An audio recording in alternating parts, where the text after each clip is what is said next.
Now, while Joe Biden's team is voicing rare support for the Palestinian community, the US president's plan to reach out to them is facing quite a lot of obstructions. I'm talking about the American consulate in Jerusalem. For the time being, it will remain shut as the opposition Republican Party is now trying to stop the Biden administration from reopening the diplomatic office in East Jerusalem. Let's talk about the latest news coming in. A group of 35 Republican senators have introduced a bill called Upholding the 1995 Jerusalem Embassy Law Act of 2021. It's a proposal which aims to prevent the ruling administration from relaunching the de facto mission to the Palestinians in East Jerusalem. However, this bill has no chance of passing. Republicans do not have a majority in both the houses of Congress, and the reopening of the consulate is a key policy initiative of the Biden administration. This is a part of Biden's pledge to renew relations with the Palestinians.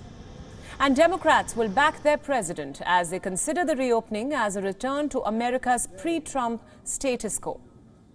Moreover, near a dozen other countries already operate their consulates in Jerusalem, which serves the Palestinian population. Team Biden has been trying to pursue this ambition for quite some time now.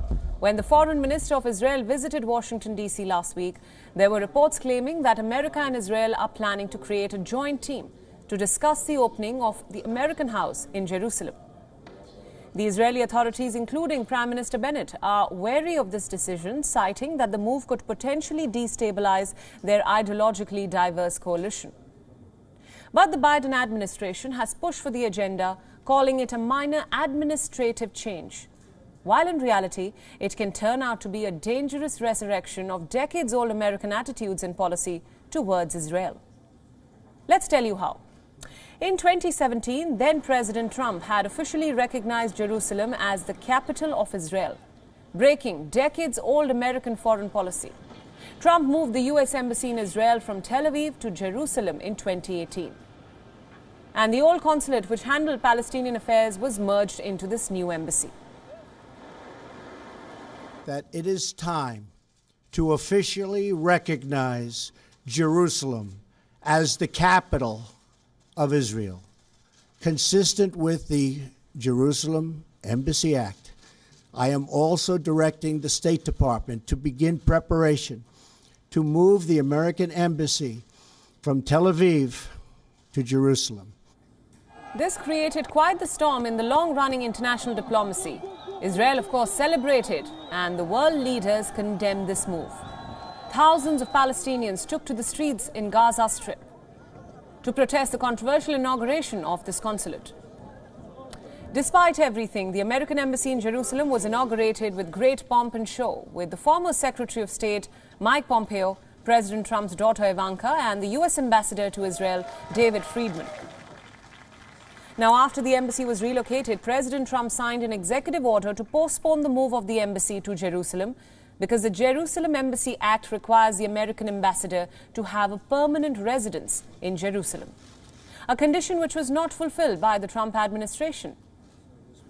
And then in 2019, the Trump administration ended up shutting the consulate entirely in East Jerusalem. Now, let's come back to 2021, when the Biden administration wants to reopen the de facto embassy to the Palestinian Authority in Jerusalem.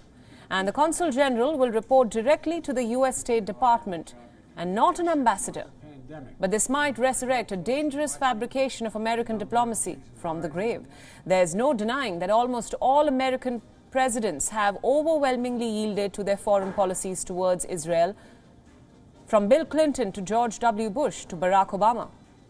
All have prioritized Israel.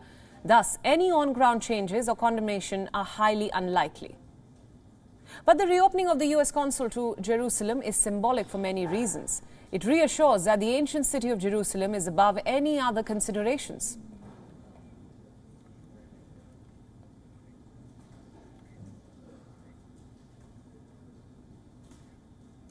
WION World is now available in your country. Download the app now and get all the news updates on the move.